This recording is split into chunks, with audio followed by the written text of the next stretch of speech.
blessings to you all. I hope you're doing well. This is such a massive week of change in the astrology. Like, people's lives are going to change so drastically in such a quick way. That's Mercury's way anyway. And thinking about, like, Persephone's Perceptions, the name of this channel, being able to go into the shadow realms, which are the death realms. But death is not always physical. Death could mean the death of something to rebirth something new, you know. Same with the soul, I believe. Like, when you lay the physical body down, you get to go on to the next dimension, and it's always, everything's a learning lesson. But Mercury is a messenger of the gods, and Mercury could go like to the sun and back, like that Icarus, and not be burnt alive, you know. Messenger of the gods, thinking about Hades and Pluto, Persephone going down into the underworld for 6 months out of the year and then coming back, and not losing her life, you know, because she was taken to a place that most people feel would kill them. And emotionally, I can tell you, with Pluto ruling my chart, I can handle depth of emotion that would level most people when it's something that would make you really sad. And it doesn't mean that I don't feel it tremendously, I do. But I'm able to come through it a lot stronger in the end, you know. And I have to say that most people that I know don't, because it's not comfortable for most humans, really, to have to feel something that doesn't feel good. We want to feel good all the time, but that's not the reality, you know. And I just had a phone call from a dear friend back in California. One of our mutual girlfriends passed away quite suddenly and very young, and it's really tragic and heartbreaking. And we had this beautiful conversation, and as we were speaking, our friend Erin, I actually saw, I mean, I could see her. I saw her smiling, you know. This girlfriend said something about her, and I just saw that smile that Erin would have, and I'm like, yep, you know, I think she's okay. She's transitioning.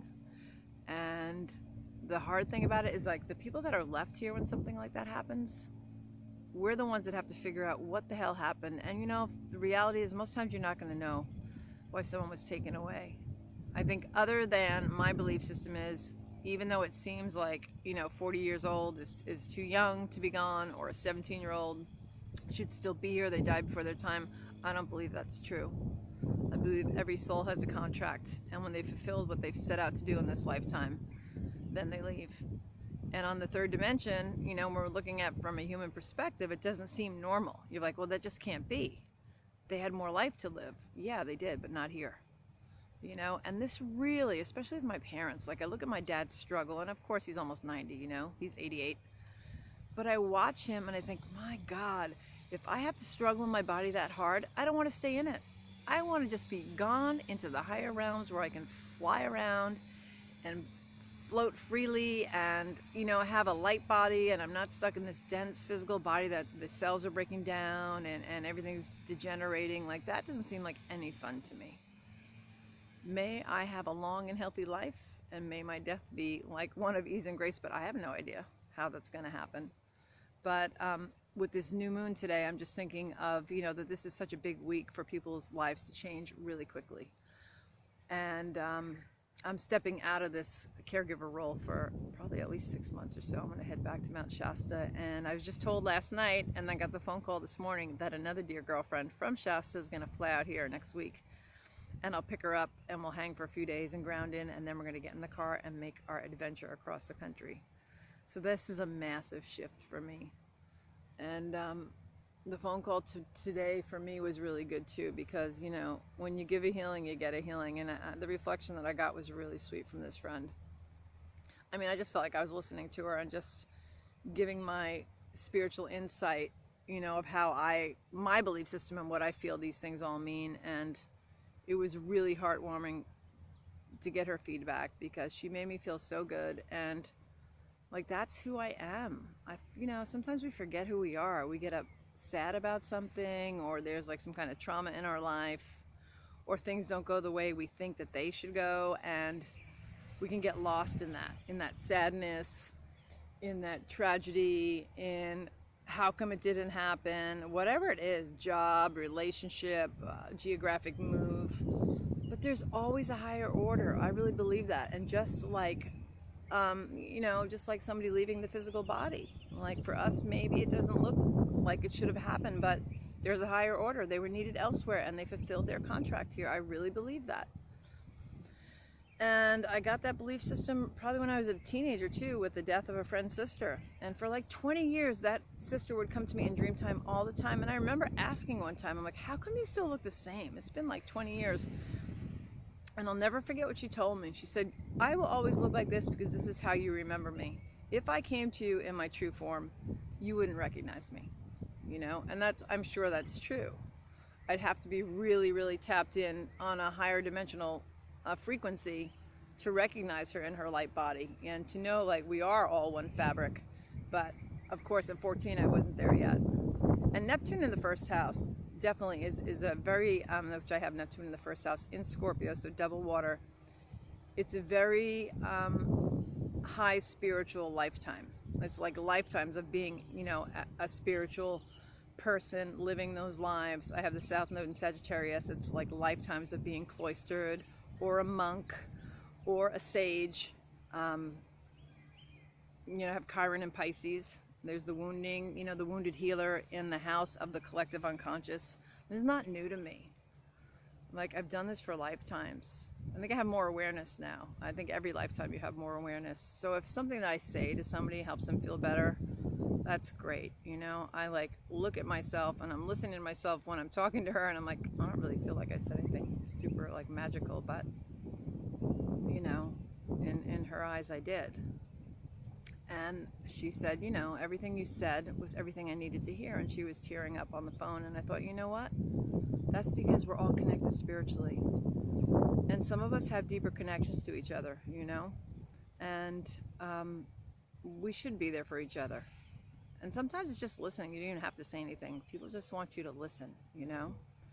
This is one thing that always drives me crazy about my mom. We would go to a funeral. And the death realms, people are uncomfortable speaking about that, you know? So my mom, of course, like, you know, she tried to lighten somebody's sadness and she'd be like, oh, well, so-and-so, especially probably if they were older, right? And they had a good long life and now they're deceased. She'd say to the spouse or the family, oh, well, you know, I'm sorry for your loss, but there must be a mighty party in heaven right now with Mary or whoever, you know? And people would laugh, but to me, like, that's not really appropriate. It's like, you know, they're grieving. Just tell them you're sorry. Give them a hug. Save that shit for like months down the road or something, you know? I don't know. I mean, maybe people would think that's appropriate. I don't. I think it's a little insensitive. But yeah, things are turning. And so here, like, I just cut my dad's hair today. It's probably been about 6 weeks since I cut his hair, especially with this whole virus thing. And he hasn't been going out, so I've been doing his hair. And I cut it today, and I'm thinking, my God, like, I'm going to be gone for like 6 months or so. Is this the last time I'll cut his hair? You know, who knows like how long anybody has. Like, maybe he's gonna be gone. My mom's heart condition and all that's not good. Like, she's been getting relief with the Healy. I've been using the lung program on her because of her nebulizer use was every 4 to 6 hours. She was having trouble breathing, and now she only needs it in the morning, so that's great. But even so, the AFib with the heart is a very high risk for stroke, for thrombosis, and she's not allowed to take anticoagulants to stop any kind of clotting because she had a gastrointestinal bleed. So like the body's breaking down. So it's not a long shot to say, you know, this might be the last time I see them. And I was very aware of that when I was cutting my dad's hair in the kitchen. I normally do it in the bathroom, but he had just finished lunch, and I'm like, let's do it here. And then I normally shave him with a straight edge razor, you know, razor blade, not a straight edge razor like Sweeney Todd or anything. That's a little crazy. But I grabbed the electric shaver this time, and I thought, let's just do that because it's got a little unit on it. And I did the back of his neck, got the hair off there, and did his sideburns. And then I thought, well, let me just do his face with this since I have it in my hand. And I will shave him again before I leave with the other razor, but I was seriously thinking this might be the last time I touch Dad's hair like this, you know, and let me be really mindful of that. And I would remind people too, with what we've seen worldwide over these past few months, like, I really hope that this has woken people up to the preciousness of life. And maybe you don't know anybody that's passed from all of this, but I think it's pretty safe to say that you can't say it hasn't happened. I mean, look around you, you know, and for all those suffering with the loss of their loved ones, I pray that they get the healing that they need, you know, in time. That's a process. But for me, I'm kind of like wrapping up this long stint of almost 4 years with my parents. I'm just, like I said, I'm taking a break, and who knows, maybe I come home in the winter and they're still here, God willing, or, you know, it's going to be what it's going to be, but I really need the break. And so I thought about it after this phone call came in, and I hung up and said, I'll see you soon in Mount Shasta. I just dropped to my knees and I'm like, wow, this is the new moon magic, the shift that was being spoken of, maybe? I don't really know.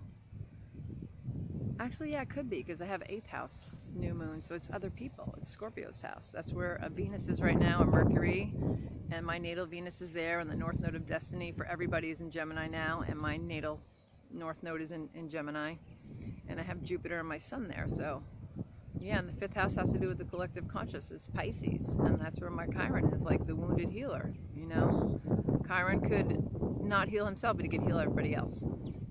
And yeah, it's just, I don't know, I'm really excited to get out of here and step into the forestry of Mount Shasta and put my feet in the sacred streams and just breathe in the mountain air. And even go down to the river where our friend, you know, lost her life, and put my hands in the water and tell her how much I love her, and just, you know, make space for that. Just be there and be present with that.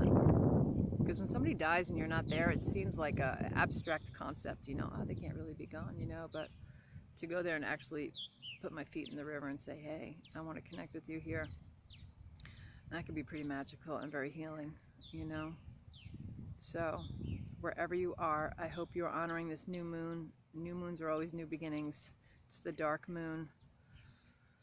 Yeah, it's just a beautiful time to reset yourself. And in Gemini, it's about, you know, communicating and listening and getting in touch with your curious inner child. It's the twins, it's siblings, it's elementary education, all those kind of things. So look to see where it is in your natal chart, and that will be telling in which house it falls in. For me, it's Scorpio's house, so it's got more depth than if it fell like in my 1st house, which would be like, you know, all about me, but this is about other people. So I feel really, really grateful that I had that conversation today and that call came in, and it just helped me to reconnect to a part of myself that I thought was gone. But now I realize I'm going to tap more into that when I go back. So yes. All right. Enjoy your weekend, everybody. Sending you so much love from Central Florida.